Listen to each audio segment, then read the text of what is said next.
ये दोस्ती हम नहीं तोड़ेंगे, तोड़ेंगे दम मगर तेरा साथ ना छोड़ेंगे। Happy friendship day. मित्रों, आज हम बात करेंगे मित्रता के विषय में, दोस्ती के विषय में, फ्रेंडशिप के विषय में।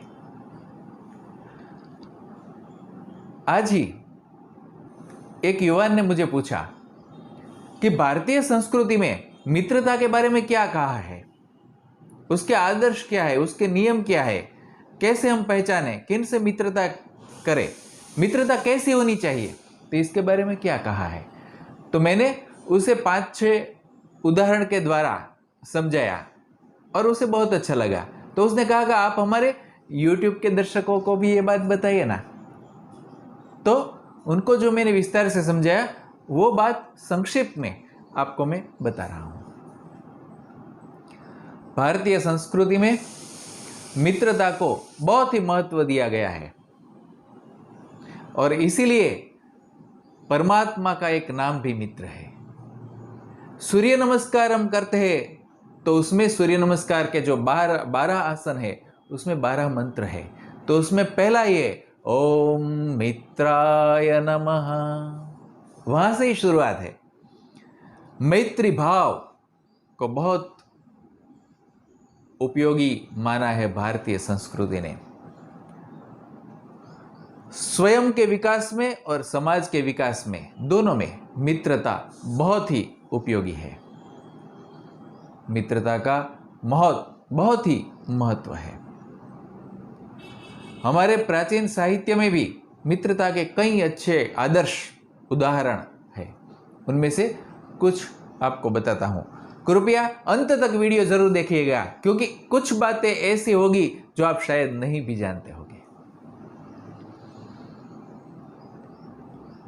रामायण 7000 साल पहले की बात है। तो उसमें बताया है कि भगवान राम के मित्र जो थे उसमें कई आदर्श थे। राम ने मित्रता के सिद्धांत को साथ में लेकर पूरे जीवन में उसके आदर्श दृष्टांत दिए थे, जहां पर किसी भी प्रकार के भेदभाव ना हो, सभी मित्र समान। ऐसे ही निषाद राज जो कि श्रृंगवेर के राजा थे, जिसका नाम था गुह, निषाद राज गुह, वो भगवान श्री राम के बचपन के मित्र थे। आप सब जानते हैं कि राम अयोध्या के राजा बनने वाले थे और उसकी जगह वनवास दिया गया। तब जब वहां से निकले और श्रृंगवेरपुर जब पहुंचे तब निषाद राज से मुलाकात हुई। निषाद राज ने उनका बहुत प्रेम से स्वागत किया, प्रणाम किया, लेकिन भगवान श्री राम जी ने तो निषाद राज को, गुह को अपने गले लगा लिया। वहां पर कोई ऊंच नीच के भेद नहीं थे। निषाद यानी आदिवासी के राजा, भीलों के राजा थे। तो उस समय कई लोग भ्रम फैलाते हैं कि ऊंच नीच के भेदभाव थे, लेकिन ऐसे बिल्कुल नहीं थे। अगर ऐसा होता तो अयोध्या के राजकुमार, अयोध्या के भावी राजा ऐसे निषाद से क्यों गले मिलते। वो उनकी मित्रता थी जहां उच्च नीच के कुछ भी भेदभाव नहीं होते। मित्रता में अमीर गरीब के भी भेदभाव नहीं होते। मित्रता सबसे परे है। जाति से, धर्म से, भाषा से, वय से, लिंग से, संस्कृति से सबसे परे है मित्रता। क्योंकि मित्रता एक आत्मीय भाव है, एक आत्मा के साथ संबंध है। वहां कुछ भी भेदभाव नहीं रहते। तो ये आत्मीयता का संबंध है मित्रता। इसी प्रकार से जब भरत जी राम को लेने के लिए जाते हैं, लेकिन सभी नगरजनों और सेना के साथ निकले थे, तो राजा गुह को ऐसा लगा कि शायद भरत जी राम को मारने के लिए जाते हैं क्या। तो वो लड़ने के लिए पहले तो तैयार हो गया कि हाँ, हम अयोध्या की सेना के साथ लड़ते लड़ते हो सकता है हमारी मृत्यु हो जाए, लेकिन हम श्री राम की रक्षा के लिए अपने प्राण भी त्याग सकते हैं। तो इतनी तैयारी थी। बाद में पता चला कि भरत जी तो उनको वापस लेने के लिए जा रहे हैं, तब उनसे भी प्रेम से मिले। तो ऐसी कई बात है। उसी प्रकार से भगवान रामचंद्र जी के जीवन में सुग्रीव उनके मित्र बने। आप सब जानते हैं पहली मुलाकात जब हनुमान जी पहली बार मिले और उन्होंने सुग्रीव के साथ परिचय करवाया, तब जांबवत जी उनके साथ थे। तो जांबवत जी ने कहा सुग्रीव जी की कथा कह के कि ये जो सुग्रीव है उसका राज्य वाली ने छीन लिया है, पत्नी भी छीन ली है और उसे नगर में से निष्कासित कर दिया है। अगर आप वाली को मारने में आप सुग्रीव की सहायता करोगे तो सीता जी की खोज में सुग्रीव आपकी सहायता करेगा। तो भगवान श्री राम ने कहा कि नहीं, ये तो राजनीतिक संधि हुई, ये तो व्यापार है, ये तो सौदा है कि आप मेरे लिए कुछ करो तो ही मैं आपके लिए कुछ करूंगा। तो ये मित्रता नहीं, ये सौदा हुआ, ये तो राजनीतिक संधि हुई। मित्रता तो निस्वार्थ होती है, निरपेक्ष होती है। मित्रता निरपेक्ष प्रेम है और मैं सुग्रीव से मित्रता करना चाहता हूं। तो बहुत अच्छी बातें भगवान श्री राम ने बताई। और तब जांबवत जी ने कहा कि क्षमा कीजिएगा, हम तो वनवासी प्रजा है, हम तो पढ़े लिखे नहीं है, हम अज्ञानी है, हमें भाषा का उतना ज्ञान नहीं है, लेकिन हमारा भाव तो यही है, शुद्ध भाव है, हमारा हृदय का भाव शुद्ध है। श्री राम ने कहा हाँ मैं जानता हूँ। और सुग्रीव के साथ अग्नि के साक्षी में मित्रता हुई। तब भगवान श्री रामचंद्र जी ने मित्रता के लक्षण बताए, मित्रता के गुण बताए, मित्र कैसा होना चाहिए बताए। बहुत ही सुंदर वर्णन है। और कहा कि मित्र के दुख से दूसरा मित्र दुखी हो, वो सच्ची मित्रता है।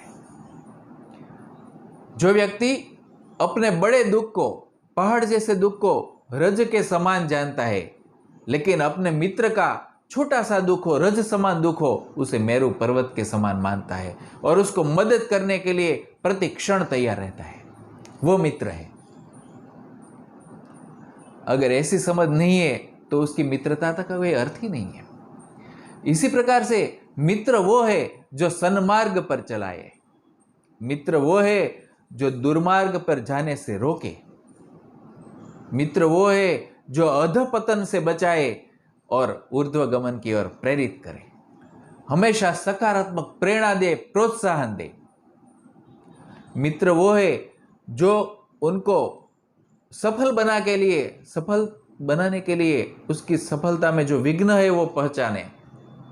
अगर उसके कुछ दोष है तो मित्र को बताकर वो दूर करने में सहायक बने, लेकिन दूसरे के सामने अपने मित्र को दोष छुपाए, दूसरे को अपने मित्र के दोष न बताए, लेकिन उसके सामने अपने मित्र का गुण प्रकट करे, वो है मित्र। तो मित्र के बहुत अच्छे गुण उसमें बताए हैं। उसी प्रकार से मित्र के जो आदर्श है वो सिर्फ उन्होंने बताए नहीं, अपने जीवन में चरितार्थ करके बताया था। तो राम ने भी रावण के सामने युद्ध में जब आमने सामने आ गए, तब राम पर उसने शक्ति चलाने की कोशिश की सुग्रीव ने। तो सुग्रीव बचाने के लिए कूद पड़ता है, लेकिन राम जानते हैं कि ये रावण का शक्ति प्रयोग है, वो शायद सुग्रीव की जान ले सकता है। तो राम बीच में आकर वो शक्ति को झेल लेते हैं। तो एक दूसरे को बचाने के लिए, अपना प्राण भी त्यागने के लिए तैयार रहे, ये है मित्रता। और राम और सुग्रीव ने इसे कई जगह पर दिखाया है। इसी प्रकार से ये वनवासी लोग थे, वनवासी लोगों को छोटा न मानते हुए उसके मित्र माना भगवान श्री राम ने। निस्वार्थ मित्रता की, निरपेक्ष मित्रता की बहुत बड़ा उदाहरण है। और इसीलिए पूरी वानर सेना हजारों लाखों की तादाद में वो लड़ने गए उस समय के सबसे शक्तिशाली राजा और संपन्न राज्य के सामने, लंका, जिसके पास शस्त्र शक्ति भी थी और शारीरिक शक्ति भी थी, संख्या की शक्ति भी थी, और उसके सामने निर्धन से, जिसके पास शस्त्र भी नहीं है, ऐसे वानर निकल पड़े लड़ने के लिए। तो उसकी ये मित्रता ही थी। वो कोई पगार नहीं लेते थे सेना के रूप में, लेकिन राम के प्रति मित्रता थी, एक भावना थी, एक आदर था। इसके लिए अपनी प्राण की परवाह न करते हुए वो लोग निकल पड़े थे। तो ये राम के उदाहरण है। उसी प्रकार से शत्रु का भाई, रावण का भाई विभीषण भी जब आया राम के पास, तो उसे एक मित्र के रूप में स्वीकार कर लिया। राम ने पहचान लिया कि ये राक्षसों की नगरी है, सब राजसिक और तामसिक लोग हैं, उसके बीच में ये एक सात्विक है, उसे हम अपना सकते हैं। तो बाकी सबका विरोध था, लेकिन सिर्फ हनुमान जी की सम्मति थी और श्री राम ने उसे मित्र के रूप में अपना लिया और उसी समय उसे लंकापति घोषित भी कर दिया। राम को अटल विश्वास था और रावण के सामने युद्ध में विजय में के लिए विभीषण ने बहुत अच्छी मदद की। मेघनाथ के, कुंभकर्ण के और रावण के मृत्यु के रहस्य भी विभीषण ने ही बताए थे। इसी प्रकार से उसके अजय यज्ञ जो था मेघनाथ और रावण का, वो भी रोकने के लिए विभीषण ने ही बताया था। तो इसी प्रकार से सहायता की और राम ने भी लंका का राज्य मिल सकता था, वो लेने के बजाय अपने मित्र को, विभीषण को दे दिया।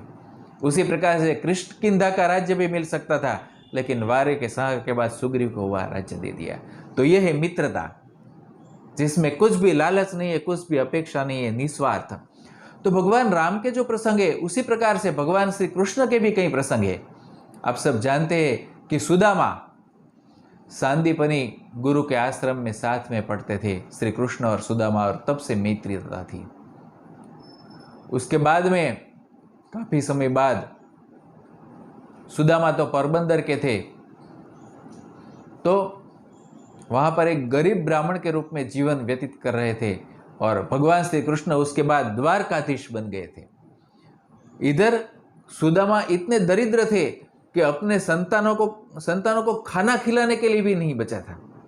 तब उसकी पत्नी ने प्रेरित किया कि आपके परम मित्र आप कहते हो वो द्वारकाधीश है, तो आपको उनके पास चाहिए ना कुछ मदद के लिए। और वो गए। इतने निर्धन थे कि उसके वस्त्र भी फटे हाल थे। वो कृष्ण को भेंट देने के लिए वो तांदुल साथ में ले गए थे, लेकिन उसकी हिम्मत ना हुई। वहाँ पर दरबान ने रोक दिया, आप कौन है? तो उन्होंने कहा मैं श्री कृष्ण का मित्र हूँ। तो दरबान को भी हंसी आ गई कि ऐसा दरिद्र कृष्ण का मित्र। लेकिन जब श्री कृष्ण ने सुना कि सुदामा आए हैं, तो वह नंगे पैर दौड़ते हुए आए और उसका स्वागत किया और उसे गले लगा लिया। राजमहल में जाकर अपनी रानियों के सहित उनका स्वागत किया। इतना ही नहीं, पाद प्रक्षालन किया और फिर अपनी पुरानी यादें ताज़ा की। जब वो छोटे थे तब वो कैसे रहते थे, क्या करते थे। और कुछ दिन तक रुके सुदामा वहाँ पर। उन्होंने वो छुपा कर रखे थे, वो जो तांदुल देने के लिए। वो श्री कृष्ण ने वो पोटली मांग ली, क्या छुपा रहे हो, और खाने लगे। उसने कहा हाँ कितना बढ़िया स्वाद है। ऐसा तो वो मित्र था। सुदामा की हिम्मत नहीं हुई कि किस प्रयोजन से आए थे, धन की मदद के लिए, कुछ भी नहीं बताया। लेकिन जब वापस गए, रास्ते में सोच रहे थे कि मैंने तो मांगा ही नहीं कृष्ण से, तो पत्नी क्या कहेगी। लेकिन घर पर जाके देखते तो घर में वो झोपड़े के स्थान पर एक महल बन गया है और महल में से अच्छे वस्त्र और अलंकार धारण करके उनकी पत्नी आ रही है। तो श्री कृष्ण ने बिन मांगे ही उसका दारिद्र्य दूर कर दिया। उसने मांगा नहीं और उसने बताया नहीं, लेकिन हो गया। यह है मित्रता। इसी प्रकार से श्री कृष्ण के जीवन में अर्जुन भी मित्र था और द्रौपदी भी मित्र थी। यानी कि अर्जुन और द्रौपदी के फैमिली फ्रेंड थे श्री कृष्ण, और उन्होंने पग पग पर मदद की थी।